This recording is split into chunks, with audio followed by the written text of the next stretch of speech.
High, Mahi বলছি। আরেকটি Sunday ভ্লগে তোমাদের অনেক ভালোবাসা ও অভিনন্দন।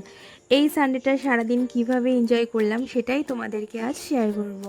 আমি গিয়েছিলাম আমার একটা কাজিনের বাড়িতে, ইনভাইট ছিল। আমি এবং আরও অনেকে ছিল। অনেক দিন পর দেখা হলো, অনেক মজা, আড্ডা, গল্প, জমিয়ে খাওয়া সবই হলো। আর এদিকে রান্না বান্না চলছে। দুটো পুচকু ছিল, ওরা আরও বেশি এনজয় করছে। ওরা একই বয়সে তো, কয়েক মাসের ছোট বড়, ওই জন্য আরও বেশি বন্ডিং দুজনের মধ্যে। তারপর শুরু হয়ে গেল আপ্যায়ন।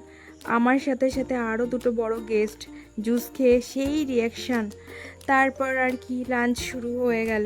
অনেক রকম মেনু ছিল, খেতে বসে আর শেষই হচ্ছে না। তারপর লাঞ্চ সেরে একটু রেস্ট করে একটু ঘুরতে গেলাম সবাই একসঙ্গে। ওনাদেরই দোকানে নতুন বাড়ি রেডি হচ্ছে, তো সেখানে দেখতে আসলাম। এই নতুন বাড়ির কাজ এখনও কমপ্লিট হয়নি, কাজ চলছে রানিংয়ে। এই ছাদের উপরটা এত বড় এরিয়া, বেবিগুলো দৌড়াচ্ছে আর এনজয় করছে।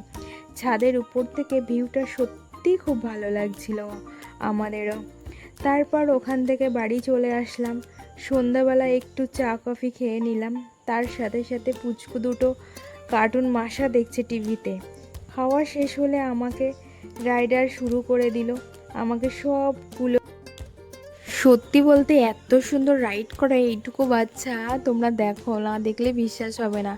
এত জোরে জোরে ঘরের মধ্যে সবাই থাকছে, তার পাশ দিয়ে এদিক দিয়ে ওদিক দিয়ে পাশ কাটিয়ে চলে যাচ্ছে। একদম লাইসেন্স প্রাপ্ত, মনে হয় যেন পুরো লাইসেন্স করা ওর। দেখো তোমরা একটু। তারপর দিদিভাইকে আমি একটা ফুলের তোড়া দিলাম। দিদিভাই ফুলের তোড়াটা পেয়ে তো খুবই খুশি। তোমরা কি কি চেনো ফুলের তোড়াটা? জানলে অবশ্যই কমেন্ট করে জানিও। পুচকু রুটি বেলা দিচ্ছে তার সাথে, আর যা বলো না, কি বলবো ওরে আর। যাই হোক, ডিনার করে নিলাম। ডিনার করে নিয়ে বাড়ি চলে আসলাম। আজকের মতো টাটা সবাইকে, ভালো থেকো, সুস্থ থেকো।